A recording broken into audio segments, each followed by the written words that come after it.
같이 기도함으로 새벽기도 시작하겠습니다. 하나님 아버지 감사합니다. 아버지 앞에 나아가 말씀을 듣습니다. 말씀이 꿀송이와 같고 깨닫는 역사가 있고 하나님께 더 가까이 가는 하나님의 은혜의 통로가 되는 하나님의 시간이 되게 하여 주옵소서. 예수님 이름 받들어 기도합니다. 아멘. 오늘은 마가복음 13장 28절에서 37절입니다. 13장 28절에서 37절까지의 말씀입니다. 무화과 나무의 비유를 배우라. 그 가지가 연하여 지고 잎사귀를 내면 여름이 가까운 줄 아나니 이와 같이 너희가 이런 일이 일어나는 것을 보거든 인자가 가까이 곧 문 앞에 이른 줄 알라. 내가 진실로 너에게 말하노니 이 세대가 지나가기 전에 이 일이 다 일어나리라. 천지는 없어지겠으나 내 말은 없어지지 아니하리라. 그러나 그날과 그때는 아무도 모르나니 하늘에 있는 천사들도 아들도 모르고 아버지만 아시느니라. 주의하라 깨어있으라. 그때가 언제인지 알지 못함이라. 가령 사람이 집을 떠나 타국으로 갈 때에 그 종들에게 권한을 주어 각각 사물을 맡기며 문지기에게 깨어있으라 명함과 같으니 그러므로 깨어있으라. 집주인이 언제 오는지 혹 저물 때 일는지 밤중 일는지 닭울 때 일는지 새벽 일는지 너희가 알지 못함이라. 그가 후련히 와서 너희가 자는 것을 보지 않도록 하라. 깨어있으라. 내가 너에게 하는 이 말은 모든 사람에게 하는 말이니라 하시니라. 아멘. 오늘 다시 무화과의 이야기를 하시죠. 그러면서 무화과 나무의 비유를 배우라. 그 가지가 연하여지고 잎사귀를 내면 여름이 가까운 줄 알지 않느냐.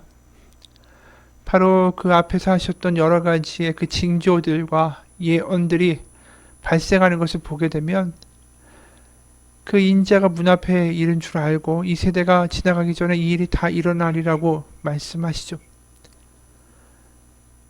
무화과 나무가 드디어 잎사귀를 낸다라는 거, 여름이 가까이 왔다라는 징조가 당연한 거죠. 그것처럼 이제 앞에서 말씀하신 예루살렘의 멸망과 또 하나님의 나라가 종말에 이를 것을 보여주는 그러한 징조들이 지금 예수님이 말씀하신 모든 예언들이다라는 것입니다.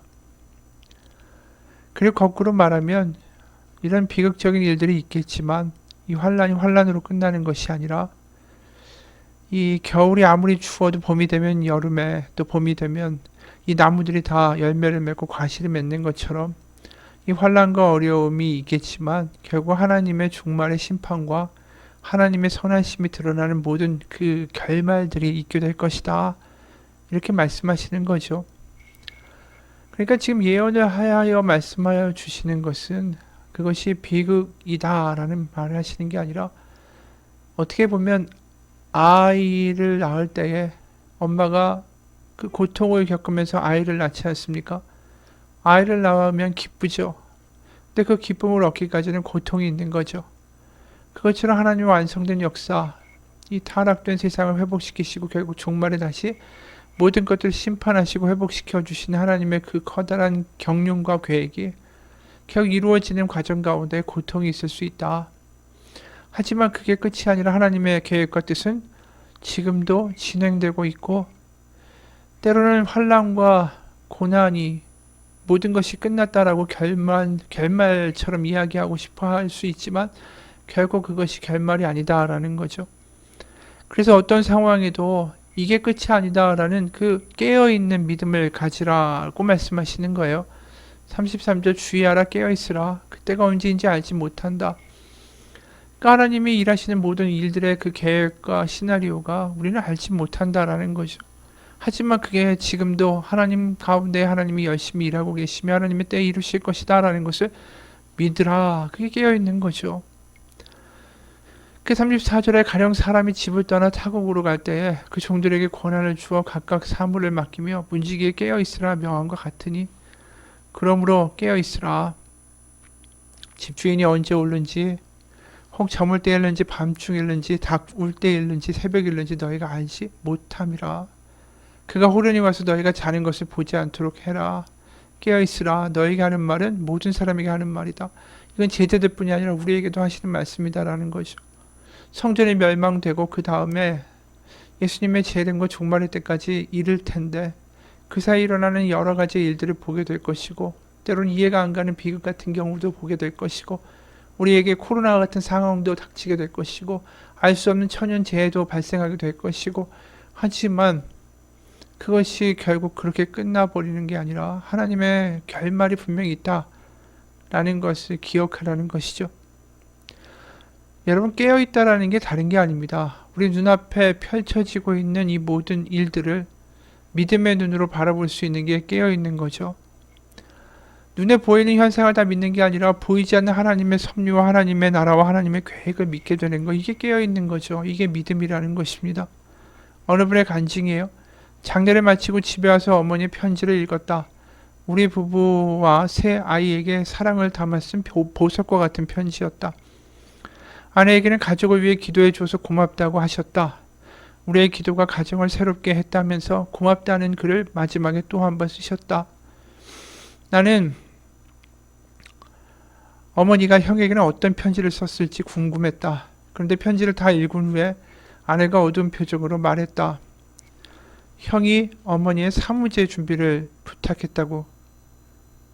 형은 독신이어서 제사를 준비할 사람이 마땅치 않았다. 그렇다고 친척들에게 부탁하기도 싫어했다. 나는 선교단체 사역의 리더들인 우리가 제사를 준비해야 된다는 말을 듣고 눈앞이 깜깜해지고 심장이 쿵쿵 뛰었다. 어머니는 예수님을 믿고 천국에 가셨는데 제사라니. 나는 말도 안 된다며 거절하고 싶었다. 순간 제사 문제로 형과 싸우던 때도 떠올랐다.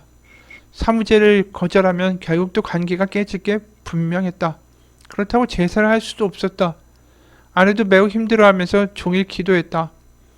다음날 아침 일찍부터 아내가 부엌에서 음식 준비를 했다. 여보, 장례 끝나고 피곤할 텐데 좀 쉬어. 안 돼, 지금 제사 준비를 하고 있어. 뭐라고? 당신이 무슨 제사 준비를 해? 절대 안 돼. 그럼 어떻게 해? 아주버님 말씀을 안 들으면 어떻게 되는지 알아? 이제야 사이가 좀 좋아졌는데 가족관계가 다시 깨질 거야. 아이, 그래도 그렇지 무슨 제사야. 우리가 어떻게 제사를 해? 여보, 내가 어제 기도했는데 하나님이 내 마음에 평강을 주셨어. 나는 도저히 아내를 이해할 수가 없었다. 평강을 주셨다는 하나님도 종일 기도하더니 제사 준비한다고 아침 일찍 일어난 아내 이해되지 않았다. 아내는 어렸을 때 1년에 12번 제사를 지냈다면서 제사 음식을 잘 안다는 농담까지 했다. 준비를 마치고는 음식을 싸더니 집에 있는 성경과 찬송을 모두 꺼내서 가방에 넣었다. 내가 제사 음식과 성경, 찬송은 어울리지 않는다 했더니 아내가 빙그레 웃었다. 형의 집에 도착해보니 일가 친척이 모두 모여 있었다. 아내는 제사 음식을 부엌 한쪽에 내려놓았다. 형이 사무제를 하기 전에 어머니가 남긴 비디오를 보자고 말했다. 그때까지 우리는 우리 어머니가 형에게 영상 편지를 남긴 걸 몰랐다. 어머니가 호스피스에 있을 때 호스피스 생활을 소개하는 영상이 제작되었다. 그 영상물에 어머니가 출연한 건 알고 있었다. 그런데 어머니가 원본 테이프를 형에게 남겨달라고 제작 책임자에게 특별히 부탁했다고 한다.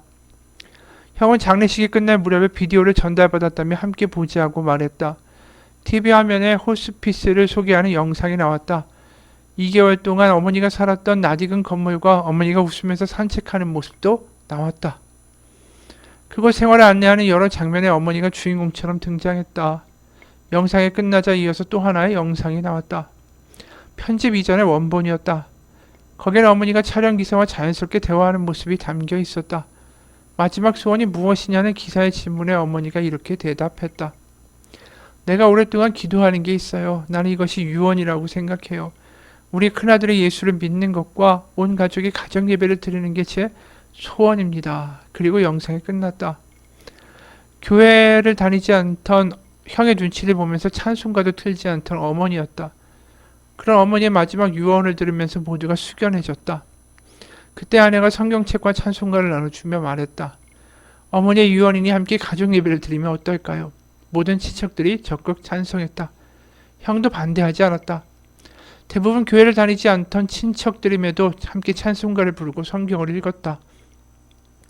여동생의 남편이 간단하게 설교하고 주기도문으로 예배를 마쳤다. 형이 배고프다면서 재수씨가 준비한 점심을 먹자고 했다. 사무제로 모였다라는 걸 잊은 것이었다. 아내가 준비한 음식을 먹으면서 우리는 각자 어머니께 받은 편지 내용을 이야기하며 어머니에 관한 추억을 나누었다. 우리가 드린 첫 가정 예배였다. 나는 돌아오는 차 안에서 아내에게 고마움을 전했다. 당신이 제사 음식을 준비할 줄은 몰랐어. 음식을 준비하면서 근데 제사에 쓰이지 않게 해달라고 간절히 기도했어. 집에 돌아와서 잠을 자려는데 아내가 내 손을 잡으며 말했다. 하나님 정말 대단하시지? 뭐가? 처음으로 우리 가정 예배를 드렸어. 그러게. 어머니의 오랜 기도가 돌아가신 지 3년 만에 응답됐어. 그러네. 사람은 죽어도 기도는 죽지 않는다라는 거 알았어. 어머니는 돌아가셨지만 어머니의 기도는 살아서 응답되었잖아. 여러분, 이런 상황 가운데 깨어있는 사람이 누굴까요? 바로 이 며느리였습니다. 바로 깨어 하나님께 기도하고 지금 보이는 상황을 그냥 상황으로만 대처하지 아니하고 믿음의 눈으로 바라보고 기도 가운데 깨어있는 사람, 그 사람 때문에 이 모든 일들이 일어나고 있다라는 거죠. 분명히 하나님은 그 가운데도 역사하고 계시고 역사하기 원하시고 하나님의 뜻을 보여주기를 원하십니다. 오늘 종말의 때를 말씀하시는 예수님의 말씀도 마찬가지예요. 우리를 겁주기 위해서 이러한 비극이 있을 것이다라는 것을 우리에게 알려주시며 두려워하라고 하시는 게 아닙니다. 그리고 또 이러한 모든 것들을 내가 알고 있다라는 메시아로서의 자신의 자격을 이야기하시는 것도 아닙니다. 단 한 가지의 말을 하고 싶으시기 때문에 이 징조를 말씀하시는 거죠. 깨어 있으라는 거죠. 맞습니다. 우리의 삶은 길지 않습니다. 이 땅에서 우리가 깨어 있지 않고 잠자 있다면 나중에 하나님 앞에서 무슨 말을 할 수가 있을까요? 돈 벌다가 왔습니다. TV 보다가 왔습니다. 놀다가 왔습니다. 그런 시간들은 하나님 앞에서 아무런 가치가 없고 아무 할 말도 아닙니다. 성경은 말씀합니다. 그런즉 너희가 어떻게 행할지를 자세히 주의하여 지혜 없는 자 같이 하지 말고 오직 지혜 있는 자 같이 하여 세월을 아끼라. 때가 악하니라. 그런즉 어리석은 자가 되지 말고 오직 주의 뜻이 무엇인가 이해하라. 술 취하지 말라. 이는 방탕한 것이니 오직 성령으로 충만함을 받으라. 바로 오늘 그 아내가 한 이야기가 그게 아닐까요? 어리석은 자가 되지 말고 오직 주의 뜻이 무엇인가 이해하라. 세월을 아끼고 깨어있으라. 여러분, 깨어있다라는 건 다른 거 아닙니다. 우리의 삶에서 하나님의 순간들을 발견해가는 거, 우리의 삶에서 이해 안 가는 상황 가운데도 하나님의 섭리를 알아가는 거, 그러면서 하나님의 살아계심에 감격할 수 있는 거, 그게 우리가 살아가는 힘이고 우리가 살아가는 능력이고 그 우리가 경험한 하나님의 나라입니다. 같이 기도하겠습니다. 하나님, 우리가 눈에 보이는 것만 반응하며 살아가는 사람이 아니라 그 가운데도 역사하신 하나님의 손길을 바라보며 정말 예상치도 않은 곳에서 역사하시는 하나님의 나라를 간증하고 체험할 수 있는 우리의 삶이 되기 원합니다. 남들과 똑같이 보는 것만 보고 느껴지는 대로 반응하고 생각나는 대로 말하는 것이 아니라 하나님께 기도하며 믿음의 눈으로 깨어 모든 것들을 다르게 바라볼 수 있는 우리의 신앙이 되게 하여 주옵소서. 살아계신 우리 주 예수 그리스도의 이름 받들어 기도합니다. 아멘.